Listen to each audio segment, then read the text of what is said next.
Good morning, Cairo-Durham Middle School. Today is Wednesday, December 12th. It's a day one. Could everyone please stand for the Pledge of Allegiance?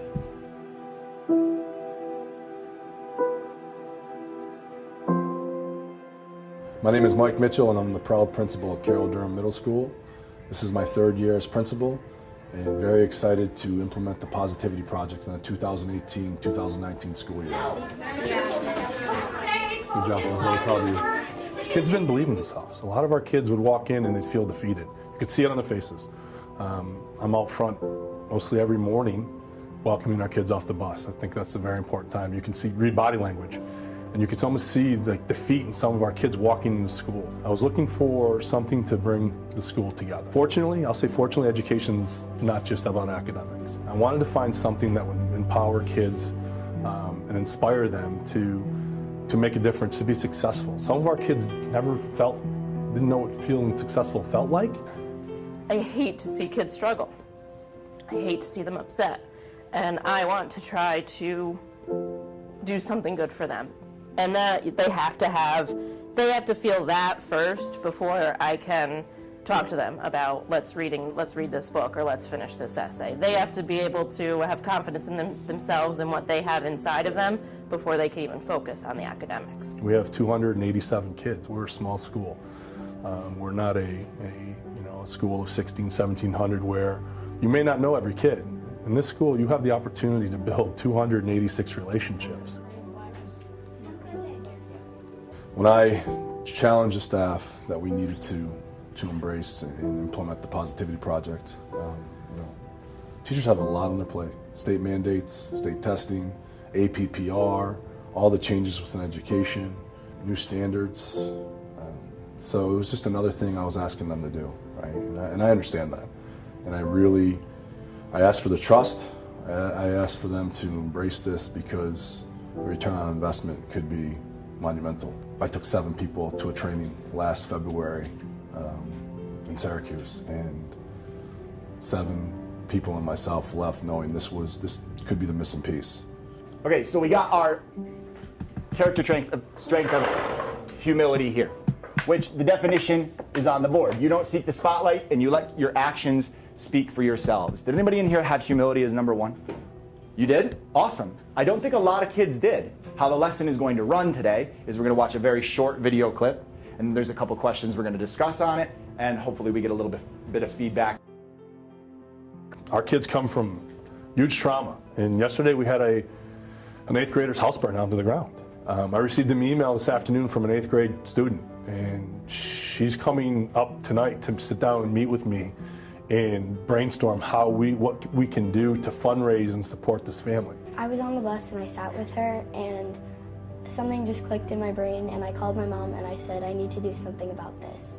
Hi everyone, some of you may know me, and for those who don't, my name is Gianna Pernice. I'm an 8th grade student at Cairo-Durham, and more importantly, I'm a friend and peer of Grace Elmendorf, one of the other 8th graders. And if you haven't already heard, her family was involved in a house fire. And they lost everything. Being so close to the holidays, it's especially hard to experience such a tragedy. This is heartbreaking news for all community members and students of Cairo-Durham. I feel that it's our job and duty to support her in any way that we can, because a little act of kindness can go a very, very long way.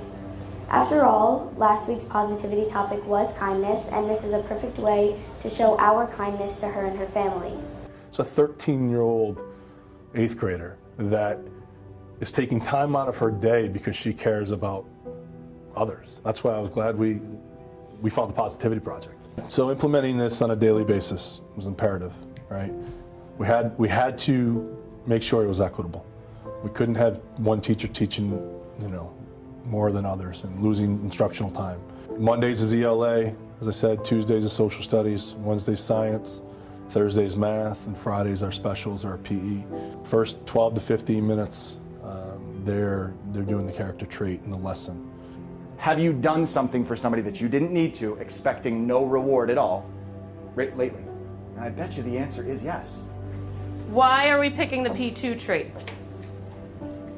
Colin? Because I go along with the bookstore because he can go through a lot of stuff. Okay, Showing us his stuff. he's showing a lot of these traits. Why do the P2 traits lend themselves to this book in particular? They're starting to hear it over and over and over in repetition, and the consistency of hearing it every day. So 12 to 15 minutes a day for an entire school year is going to be over 40 hours of character education.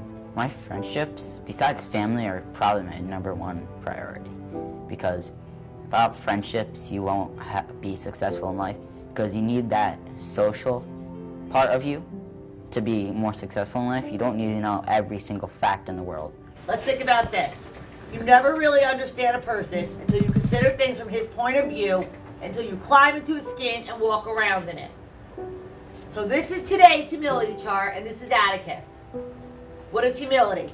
It's not thinking less of yourself, it's thinking of yourself less. Humility was the trait today that the kids were learning about, and my first class of the day is our social studies class, and I was a few minutes late, and one of our aides said, you know, the student, they were talking about humility, and they brought you up, and the student said, you know, Mrs. Eldridge, she's so good at math, but she never says, I'm the best at this, and let me show you. She just helps you, and it's great. So it was nice to hear it, that they recognize it in us. We came up with an idea that we were going to challenge every faculty member in this building, that for every 1 disciplinary referral, you're going to write 5 positive referrals. So today, we've written 937 positive referrals over the course of the first 3.5 months. Good job. Proud of you. You know what it's for? Huh? You know what it's for? Good job. Hey. I think between staff and students, it's hard to be a teacher, and especially here where some of these kids are pretty rough sometimes, that when you have a kid who could recognize that good thing in their teacher and then they're comfortable enough to say that, that's an amazing gift that they can give us. To get a letter from one of your students saying, thank you for taking the time to help me, thank you for always being nice, thank you for caring about me. I mean, that's the aha moments. Those are the cold chill moments you take a step back and reflect and say, this is why I do what I do. It just, one day you can be having a bad day and then you get a positive referral for doing one thing and you didn't notice that affected someone, and it just puts a little bit more pride in yourself to do more good. We're celebrating everybody now, and not just the kids that get the best grades, and not just the kids that are really good at basketball or something like that. That everybody's got something they're good at, and that we can all celebrate that. 57% of our students made honor, high honor, or principal honor roll in the first quarter. Our attendance rate is up, our discipline data is down. I don't think it's a coincidence. I think kids are starting to feel better about themselves. They feel valued. They're starting to understand who they are. More importantly, they're starting to understand their classmates around them of who they are. We're in education because we care about kids and we love kids. It's not always about test scores. It's not always about a term paper or midterm or a benchmark exam. It's about, are we creating better citizens in the 3 years that we have our kids here? I don't know where this is going to take us, but we're on a really good path right now. But I think we've really just scratched the surface.